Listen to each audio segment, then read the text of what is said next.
What advice would you give to someone looking to quit porn? Well, I gave some advice a little earlier about quitting alcohol, and I would say it isn't that you're trying to quit porn.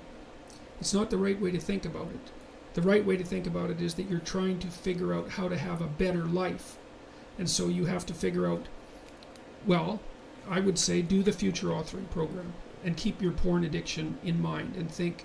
So in the first part of the future authoring program, it asks you a bunch of questions about what your life could be like in 3 to 5 years if you took care of yourself like you were someone that you cared for.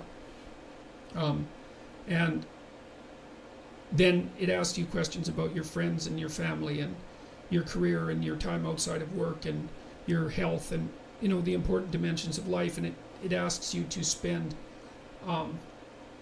20 minutes writing about how good your life could be in 3 to 5 years if you got your act together and did what was good for you. And then it asks you to write about the hell you could be in if you didn't. And so I would say you really need to do that, because porn isn't the issue. The issue is that you're not living your life the way you want to. And so you need a vision of life that's more compelling than the porn, and you need a counter vision too that frightens you, because otherwise porn is obviously extraordinarily gratifying in the short term, but you seem to be suffering from the medium to long term consequences of its use. And so you need a story that you can tell yourself that's really deeply thought through about why this is not appropriate for you, how it's hurting you, and how it's minimizing you and perhaps making you embarrassed and ashamed and more socially isolated and all of that.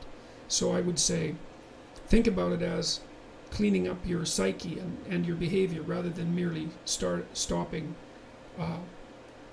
porn. You also might want to write down, and you could do this in the negative vision part of the future authoring program. You got to write down everything bad that you think porn is doing to you, because obviously you have some suspicions that this is not good for you, right? That it's actually harming you in some important way.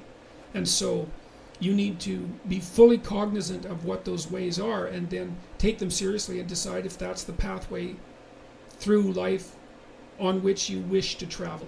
And then I would also say good luck to you.